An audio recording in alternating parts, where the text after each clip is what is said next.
안녕하세요. 이번 주는 우리 바니스타 정물화 3부작 중에 이제 이번 주 마지막 수업입니다. 완성을 해볼 건데요. 지난번에는 이거를 우리 무채색까지만 채색을 했었죠. 거의 조금 채색 앞에 약간 포인트 컬러 넣긴 했지만 거의 이제 무채색으로 했는데 이번 주는 거의 채색, 이제 채도가 있는 터치만 거의 이제 넣어 볼 거예요.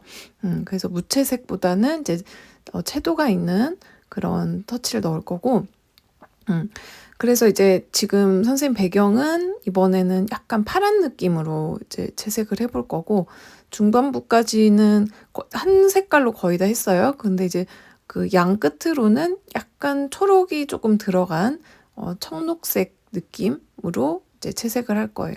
우리가 무채색으로 많이 덩어리감이나 이런 것들을 표현을 해놨기 때문에 그 위에 이제 채도만 이제 얹어주면 되는 거거든요.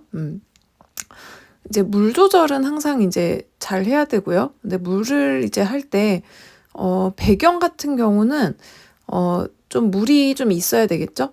그리고 이제 착색 터치를 계속 쓸 거예요. 착색 터치는 우리 너구리 꼬리 터치, 붓의 몸통을 전체를 이용해서 옆으로 내려가는 터치를 말하는 거였죠.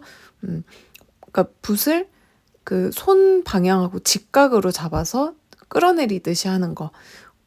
우리 그때 수업 시간에 좀 연습했었죠. 근데 그거를 최대한 활용해서 채색하는 거고, 수채화 같은 경우는 초반에는 그런 선생님이 그때 알려준 착색 터치 위주로 터치를 해야 좀 더 안정감 있게 채색을 할 수 있어요. 물론 이제 좀 감각적으로 이렇게 뭔가 묘사적인 느낌이 좀 부족할 수는 있지만 수채화 초기 수채화 초보들한테는 이 착색 터치를 얼마나 좀 잘 쓰느냐 이게 좀 중요합니다. 그래서 선생님이 이제 그 착색 터치 많이 강조를 하는 편이고요. 채색 그 채도가 있는 터치 이번에 할 때도 착색 터치 위주로 좀 채색을 해볼게요.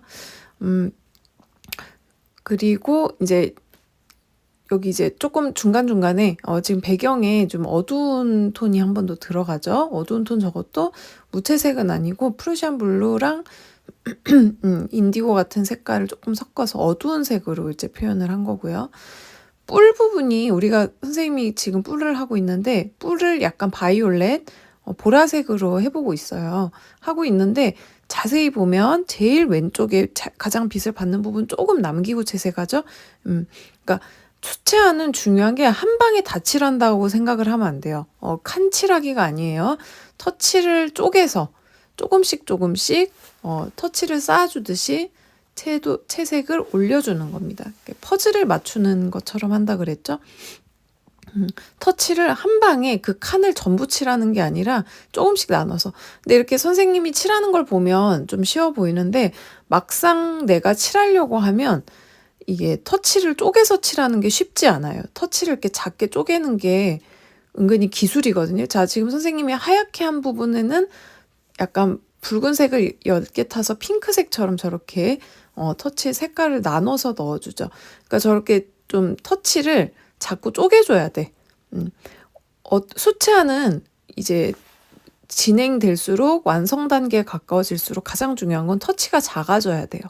그래서 저번에 이제 두 번째 시간에는 우리가 좀 초벌 터치고 해서 크게 터치를 넣었다면 이번에는 터치를 그거의 반의 반만큼만 쓴다. 그러니까 터치를 아주 작게 들어간다라고 생각을 하고 터치를 넣어줘야 됩니다. 그래서 작은 터치로, 자, 지금 저런 거 보면은 줄무늬 그리는 것처럼 저렇게 꽃잎을 그리기도 하죠. 저런 거 조금 더 다 테크닉적인 건데, 저렇게 약간 작은 터치, 붓끝으로 하는 터치도 적극 활용해야 돼요. 정물할 때, 묘사할 때는 터치가 작아지면서 붓끝으로 하는 터치도 나와야 됩니다. 그 수채화 특성상 터치를 작게 쓰면 색이 살짝 진해져요. 그래서 그런 것도 약간 감안을 해서, 색깔을 좀 써야 되고요. 넓게 쓰면 연해지고 터치를 작게 쓰면 진해진다고 그랬죠. 그래서 이렇게 저런 걸 좀 잘 보고 그리고 이제 중간중간에 어두면 잡아주고 네, 이번 주 이렇게 해서 완성하겠습니다.